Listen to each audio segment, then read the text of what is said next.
Join lifelong Star Wars fans Lauren and Steph as they dive into the world of Star Wars fan fiction, discussing a new fic each month, breaking down the writing style, characters, canon relationship, and more. This is your source for Star Wars fan fiction recommendations. So come on and find out why it's one hell of a fanfic. Hey, and welcome back to One Hell of a Fanfic, where we talk about a new Star Wars fan fiction every month. As usual, it's just me, Steph, and Lauren. How are you doing tonight? I'm doing good. It has, as usual, it's always been a week. I feel like that's just I'm living my life at a state of always too much going on. It sounds like you have been as well, but we're both here. So so that's the Right. important thing. Constant state of overwhelm. I Right. love it that every month we get to sit here and talk about fanfic for a minute. So, A little bit of a break. yeah. All right. So this month we read Soul by the original Suki. It was made back in 2020, had about 40,000 words, a little over, which took me 5 sittings of an hour or so. How long did it take you? Yeah, I would say maybe like 3 sittings, each one maybe a little bit over an hour, something like that. I'm going to say I do really love that you can download from AO3 and then put it into Kindle. That makes life Yes. so much easier. Oh my gosh, yeah, that was like a game changer when I figured out how to do that. If anyone who's listening who doesn't know what we're talking about, if you download it as an EPUB file, you can send it to yourself on your Kindle and read it on there, and it just makes it a much better reading experience. So definitely try that if you haven't yet. Definitely. And then you get to highlight things, so it makes it easier for those of us who talk about it to remember what we thought. Or if you just read a great passage and you're like, "Man, I need to mark that down." Which brings us into spice level because sometimes you just have to highlight a whole section to just bookmark that. So the spice level in this one, we're going to call this a 2.5. There is there's some naughty stuff in here, but it's not explicit. It's implied in a lot of it. Sometimes it talks a little bit more about it, but it's not over the top. Yeah, and it seems related to which character the point of view is from as well. So the level of descriptions does kind of vary. That's why we were saying like 2.5 maybe, is because kind of depends on the scene, but it's in that range. So canon for this is canon divergent, which means that it was normal up to a point, and then suddenly, like alternate timeline, it splits off and goes a completely different direction. Yeah, like same characters, pretty much the same lore for the most part. There's a little bit of embellishments on canon lore in here, which I always love it when they do that. But for the most part, it's like the same universe, same characters, but the events that take place are different. And I really like how the author even talks about in her notes. She's like, "Hey, I made that stuff up, but we're just gonna go with it." There's a lot of actually trope. Like last one we talked about didn't really have any tropes. So this one, you've got a whole list of them in here. What is it?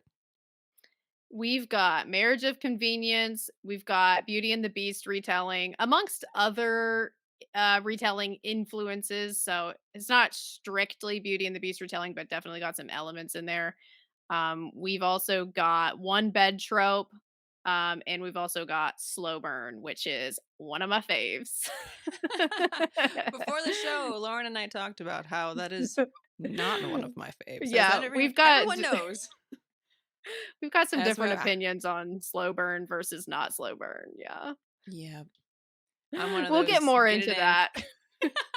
So, what is the one bed trope? I have not heard of that.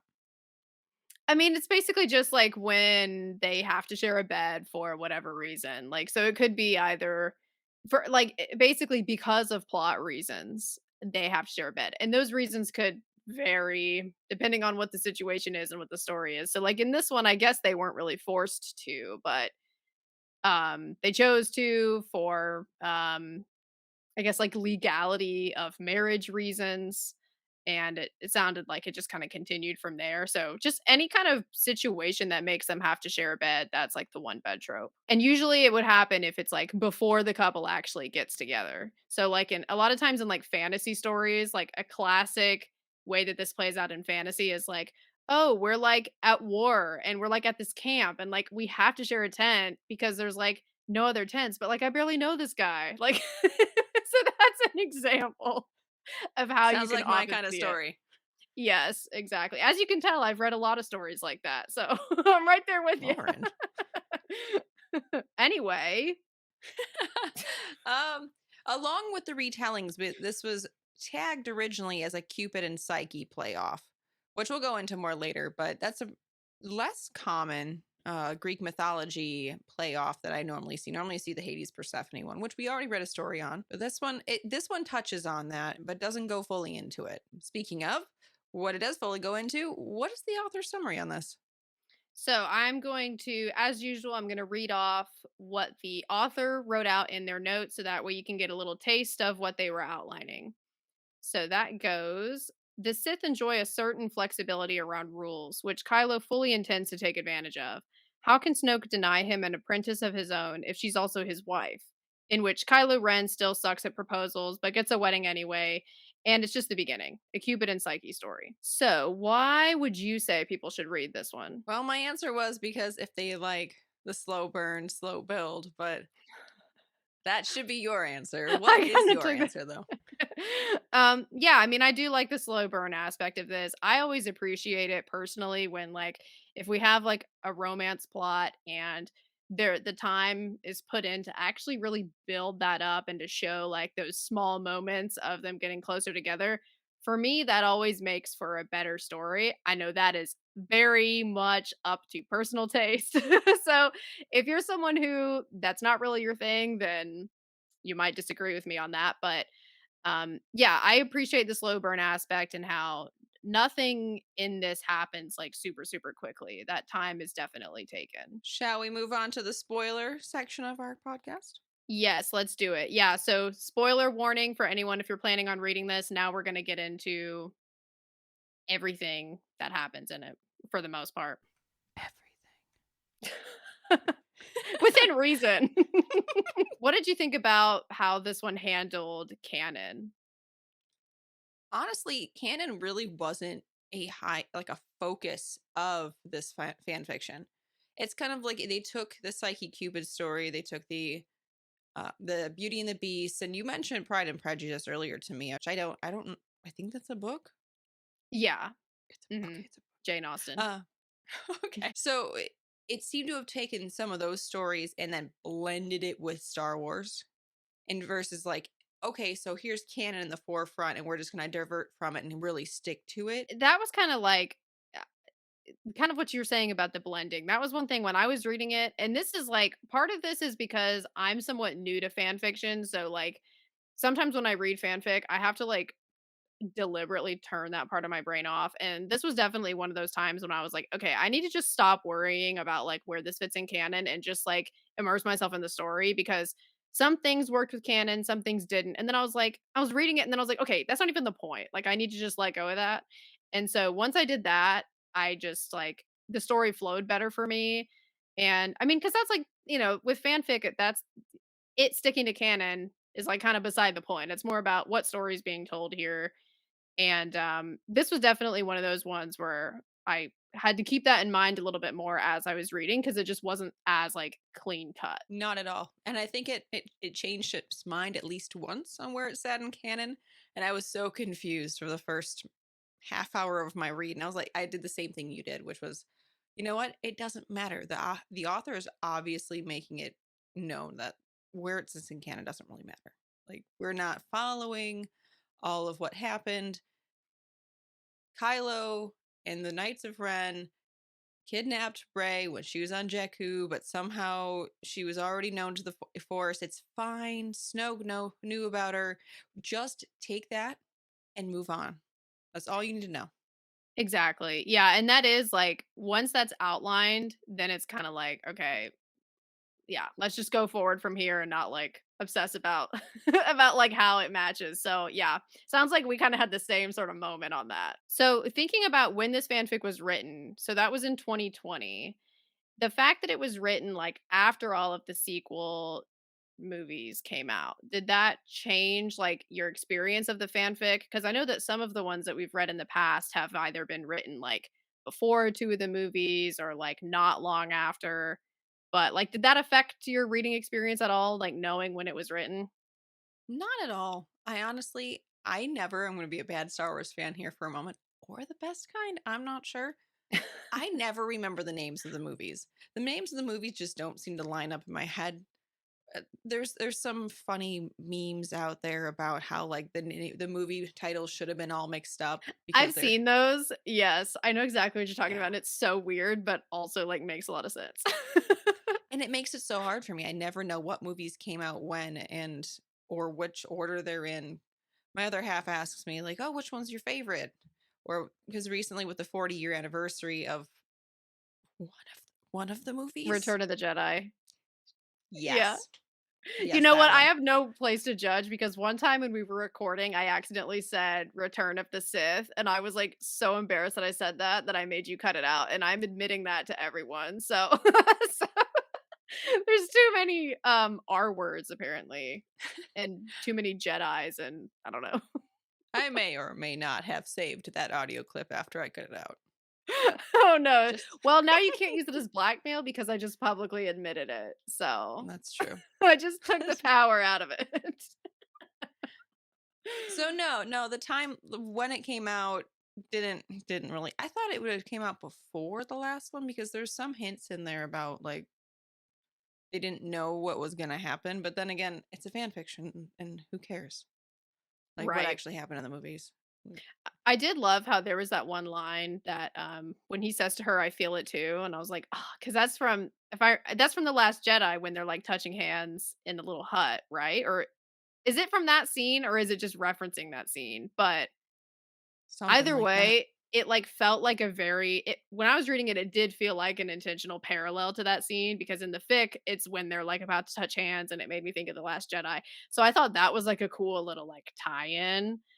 Yeah. But yeah, like, that was just kind of like a nice little nod, and then after that, it was like we kinda moved on to, like, a new story with these characters, which is cool. Right. It does that a couple of times. There towards the end, there was I should have written it all down, but there's another reference to something that went on directly in one of the movies. And I love how they took that while it was so far diverted from the actual canon, they did take those little hints and those little like, pieces and put it in there. Yeah, it's like it's fun when it happens, even if we know that we're following a different story, it's still fun when you get a little nod every once in a while. So moving on to the plot and the writing, we can jump into the fact that it was a Cupid and Psyche story. And for those of us or those of you who don't know what that is, it is a Greek mythology story about Cupid, who is Aphrodite's son, and Psyche, who is she's not a goddess. I don't remember who she's the child of, but so she is this gorgeous being that everybody falls for, but no one wants to stay with. And Aphrodite gets jealous because they're starting to look at her and not at the goddess of love and beauty. So she sends Cupid to go shoot her with an arrow and make her fall in love with the ugliest person on the planet. But instead, Cupid falls in love with her and shoots himself. But he must steal her away so that Aphrodite does not find out about this. And Psyche does not ever see her husband, but she loves him dearly. And this is where the parallels come in, where she's living this wonderful life, but she never sees her husband because he only comes at night and she can't see him, which is where the parallels come in, like I said. Because in the story, Kylo will only come in when it's dark and Ray can't see him. Well, in the Psyche Cupid story, she is fully in love with him, but then ends up going and tricking him into see so she can see him, and then she has to go through all of these battles to or these things where she has to overcome them, these impossible tasks. And it's this story of showing that true love will overcome any obstacle, basically. And in any Greek myth, it doesn't make any sense because that's not how love works, and that's not because you were able to get a cup of water from this with the help of an eagle or something. Is It doesn't make any sense, but The parallels run with this story because we, like I said, we don't see Kylo, and then love wins out in the end. That's a really cool tie-in. I like it how they took some inspiration from that myth and then also like tied that inspiration in with the other stories that we were talking about as well. Like it's cool to see how there was like a combination. And in each chapter notes, they like outlined what the influences were as well. So it was kind of like as we were reading along, we could kind of get like an inside glimpse as to like where it was coming from, which was cool. One of those things that the author talked about in their notes also that I really liked was the author really took suggestion well from whoever was reading. So they'd write a chapter and then wait for comments back to influence the next chapter, which is where we can talk about the first spicy scene where in absolute you don't see anything. Like it was so confused that there was something happening, and then with zero indication that time had jumped, something new was happening, and I don't know about you, but I was confused. I reread the whole section. I was like, what am I missing? And then in the next chapter, they were like, okay, so there were some people who were confused about that. So so this chapter like explains.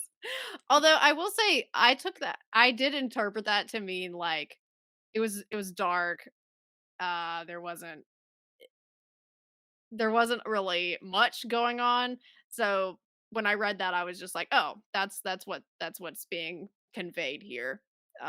So I wasn't really trying to make much sense of it because I felt like the characters also couldn't make sense of it either. Yeah, they did seem a little So lost. yeah.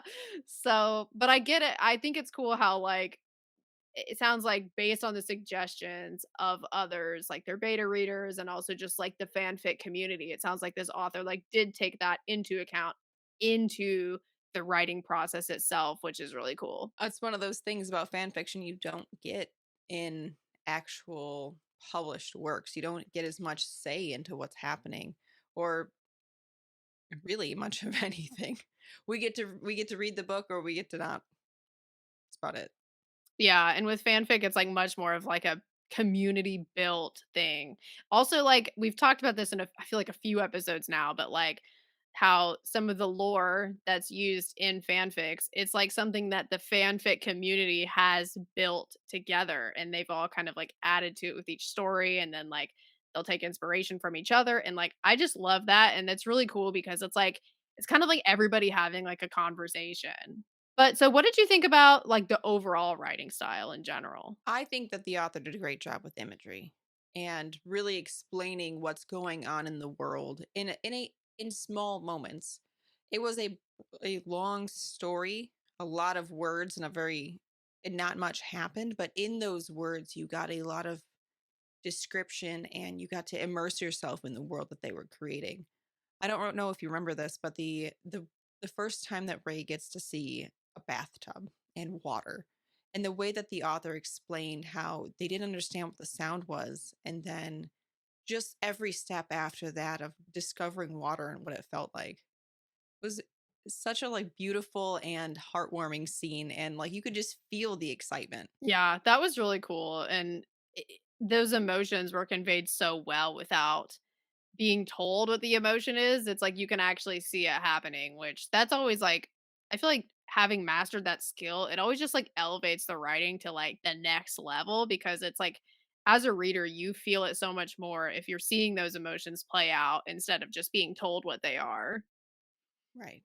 But kind of like building on what you said about the imagery, what I like loved about the writing style is I got like such a feeling of just like classic gothic literature, which that's like one of my favorite genres. So like whenever something kind of has that sort of a feel, it makes me excited. So like I'm thinking about like Wuthering Heights specifically or like really like classic gothic lit like for anyone who might not have ever read it before. I mean, think old spooky castle, storms, dark, emo, that's classic gothic lit. And so like I loved how like the way that Vader's castle was described and like the way the emotions of the characters were conveyed and like there's a little bit of angst going on and the uncertainty and kind of all of that coming together. I really got that impression and it really made the reading experience special for me because I just love that feel so much. I've never read, or at least I don't know what if I've read Gothic literature, but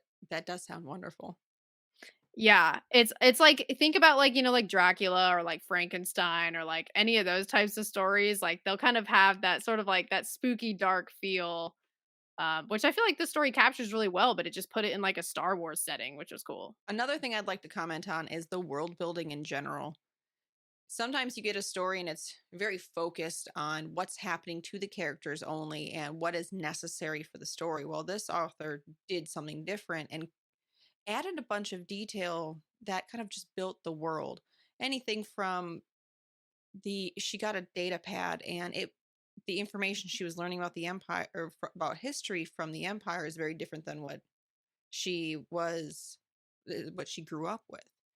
Was that a necessary detail? No. Did it help build the world? Absolutely. Yeah, it makes the world feel more real that way. So what about the length? What did you think of the length of this one? I felt like, the length I felt like was fine. I do wish that we could have seen a little bit of the aftermath of so, like, the way the story ends is pretty much, like, their big emotional breakthrough is he shares with her what Luke did, and then when Luke tried to kill him, and she, like, consoles him in that moment, and that's kind of like the big emotional, like, moment for them where they finally, like, connect. And I would have liked to see a little bit more of the aftermath of that. Like, like what were the next steps that took place? Like, did they immediately get together after that? Did they still have more work to do? Like, I would have liked to have known that. But aside from that, like I felt like the way the story progressed, um, and the pacing of it felt appropriate to me. What about you? I too wish there had been a little bit more at the end. It was very much like, and finally the thing happened. Fade to black. I was like, oh, okay. And it was a lot of build up, and then, but other than that, as everyone's learned on this podcast, I like my stories short and to the point. I enjoy a good long story. I picked this one, but I am more of a short and to the point kind of person. So um, I would have scrunched it together a little bit more. But overall, the author did a great job with, like I said, the world building, and so that really beefed up the story and added more of an emotional ground for you to have that crescendo of feeling at the end. Ooh, that's a good way of putting it. Yeah, that makes a lot of sense because it's like if it makes the ending more meaningful because of, like, how far we've come. Right. Which is what a slow burn should do if you have the patience for one. Right. If you love slow burn, that's probably part of the reason why you love slow burn. So, how did you feel about, like, I guess getting more into the characters, how did you feel about the choices that they were making in this story? For the first half, I was confused. I was like, this is not Ray and Kylo. Like, what are we doing? And then it occurred to me that this is a story based off another story. It was basically taking a Greek mythology and putting it in the Star Wars universe and adapting it to characters. Now you did see the Ray's sassiness kind of pop through twice in the story, but Mhm. really it was an adaptation of the Cupid and Psyche story.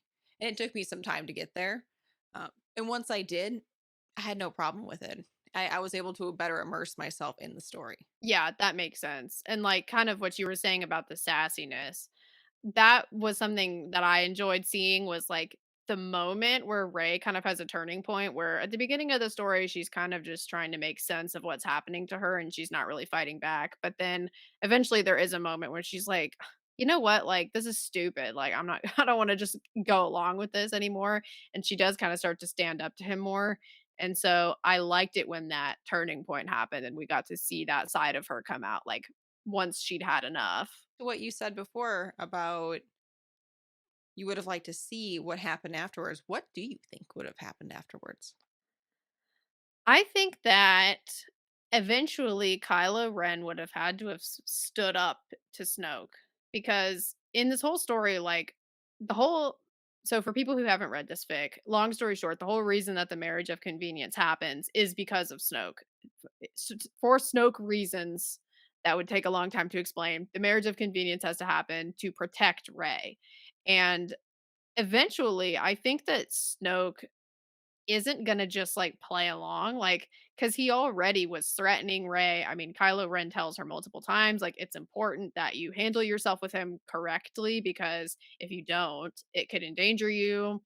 He's beating up on Kylo at one point, like, eventually, all of that's not gonna work anymore, and I think he's gonna have to actually stand up to him. Like, I think if we were to see, like, a sequel to this or, like, a continuation of this, I think that's something that would have to happen because it's not just his own life on the line anymore, it's also his wife's, and it's established in this story that Rey's safety is, like, one of the only things that he really actually cares about. I think there's definitely a space available if the author were to ever want to revisit this story, because they definitely laid the seeds for a larger universe.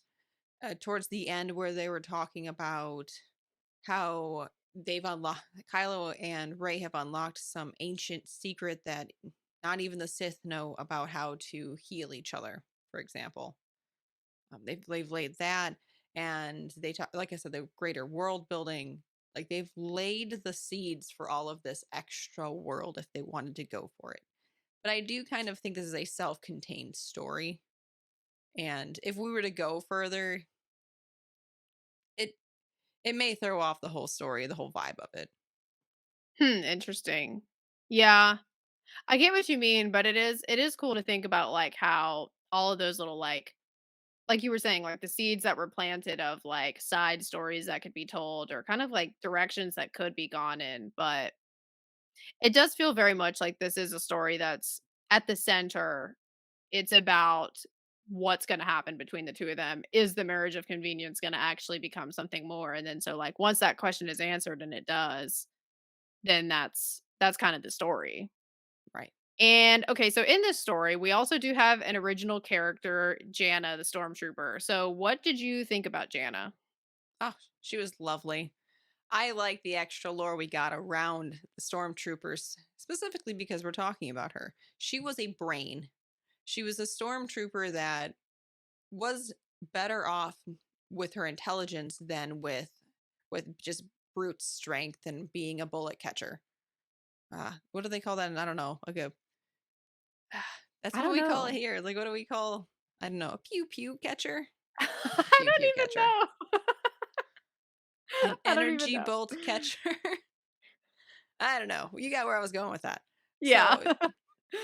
So she's smart and she's nice, and the character has more depth than you would give a stormtrooper, and I love that about fan fiction, especially about, remember when we read the story of Finn, where we got that background of stormtroopers, and we really, it's actually side story. The reason I started listening to the Cantina cast was because, and for anyone who doesn't know what that is a deep dive Star Wars podcast that Lauren also is on. That's our, like, our brother podcast, I guess. We're not actually officially affiliated with them in any way. It's just a coincidence that I am on both podcasts. So I call them our brother. That's a good way to put it, though. I'd Yeah. be kind of weird if they were my brother.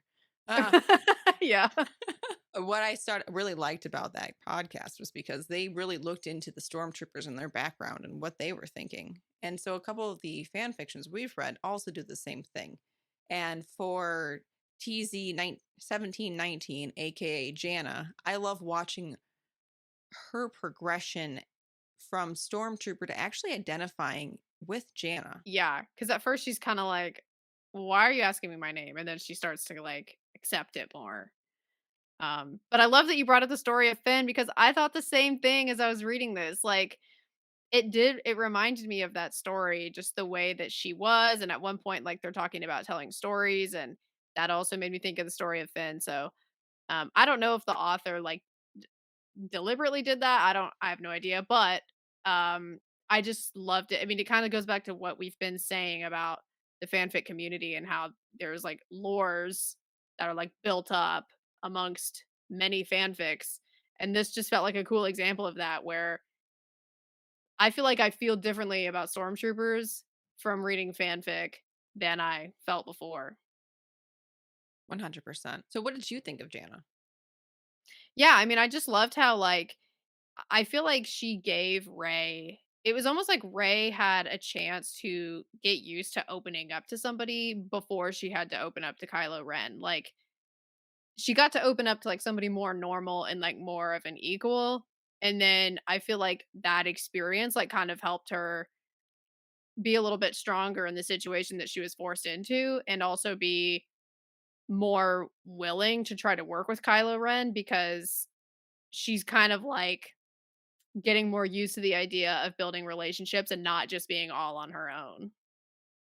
Right. It gave her a good friend. Sometimes that's all we really need. Definitely. Well, so what aspects of this fic spoke to you the most? Not to get emotional here, but that so during the beginning of the fan fiction earlier, what you actually touched on, where Ray is thinking about doing the things that she needs to survive. And that is a feeling that I've had a lot of times in my life. You're just kind of going through what you need to do and to move past this one moment and get on to the next part to what might be better. And she goes through that transition at the beginning of the fan fiction and later really feels like she has more of a control of what's going on, and she talks to Kylo and it basically demands that he give her some like understanding of what's happening to her too. And I feel like I have been through a lot of that in my life, and I'm sure a lot of others have too. So it was relatable. Yeah, that relatable aspect always goes like it goes a long way in a story like this for sure. So what was your favorite scene? My favorite scene, okay, so I kind of touched on this earlier where there's a scene where Jana is going through the castle and kind of just exploring it and like looking at the scenery and just thinking about like the significance of it being Vader's castle that really like drove those gothic vibes home for me, and I loved that part even though it wasn't like a lot was happening. It was just like the way that it was written and the feeling that it captured I loved. So that was like one part. And then I would say tied with that, I also liked it how the emotional, like, I don't know, the emotional turning point of the story for their relationship, the fact that it was about Luke trying to kill Kylo Ren.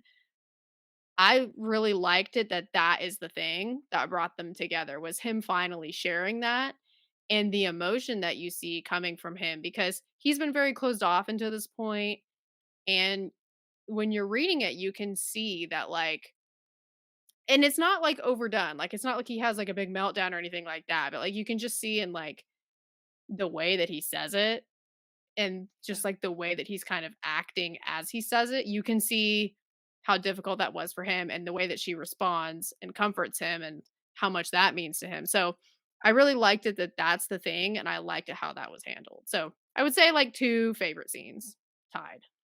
What about you? Going back to the Jana scene you're talking about, that's another one of those world building things. It was amongst a whole bunch of other chapters that talked strictly about Rey and Kylo. And then we have this one small part of a chapter where it just flashes to Jana and what she's doing wandering through a castle. And oh, Rey brought a data pad and wanted me to teach her. It's like why are we talking about her? But at the same time, it added depth to the story and we got to see one of I don't know, arguably my favorite character in the entire fan fiction. But my favorite scene, because I tend to go towards the lighthearted and or spicy, was when Ray and Kylo were Lighthearted and spicy, that's you. you know what? That we should put that as a tagline, Steph. Lighthearted and spicy. That's Yeah. no one be surprised if that's what it says on the YouTube video next time. Oh man, where was I? Anyway, I'm sorry, I threw you off with that, it was just too good, like, I just had to call it out. Well, you were talking about you like the lighthearted scenes. Oh yeah. Okay, so Ray and Kylo are talking, and for whatever reason, he says something, and she throws a pear pit at him, and then calls him an idiot. Which is like one of those scenes where you actually see like the more Ray characteristics come out, and then he says I actually have a quoted. It says, "You're a feral sand rat. I'd say that makes us pretty evenly matched.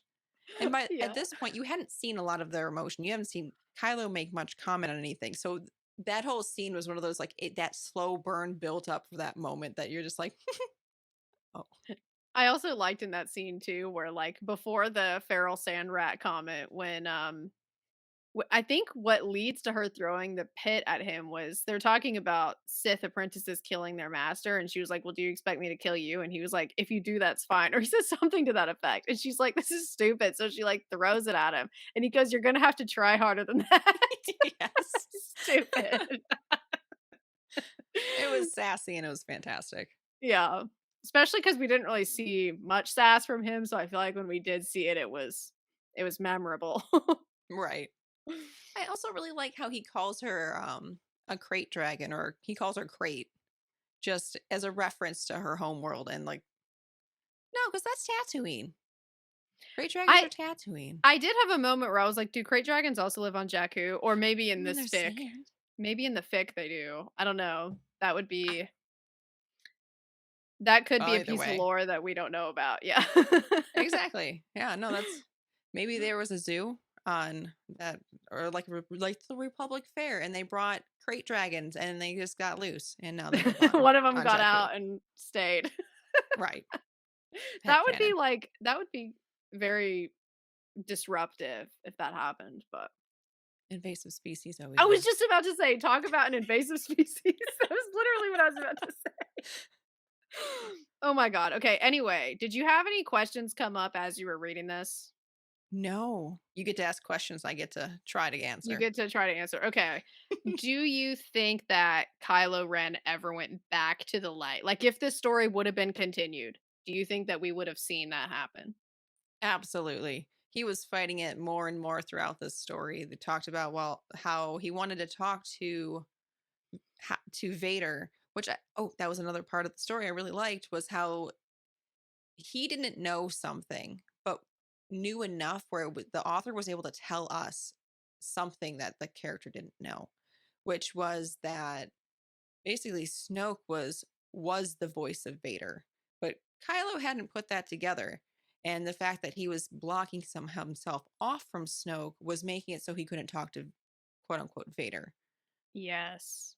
But he was talking, to bring back to your question, he was talking about how he just wanted to talk to Vader because the light keeps drawing him back and he's not liking it and it's a weakness.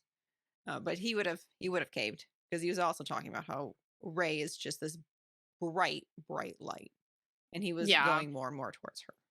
It was only a matter of time. Yeah. Okay, I guess my next question, do you think she will ever see his face? I thought that she would, because so in the Cupid Psyche story, after she sees it and she's in trouble and has to go through this journey to show and prove her love, she then gets to see his face all the time. That's fine. So I was thinking that would happen at some point, and it didn't. But I'm Yeah. sure in the future, Eventually especially it's if gonna the have to happen. yeah, yeah, like they're gonna run out of spicy things to do, so they're gonna have to take off the mask at some point. Well, but they it was like pitch black in the room, and he would take it off before he went in there, but she couldn't see That's him true. because it was so dark. But, like, just think about just, like, trying to live life and, She's like, gonna make him eventually breakfast one morning.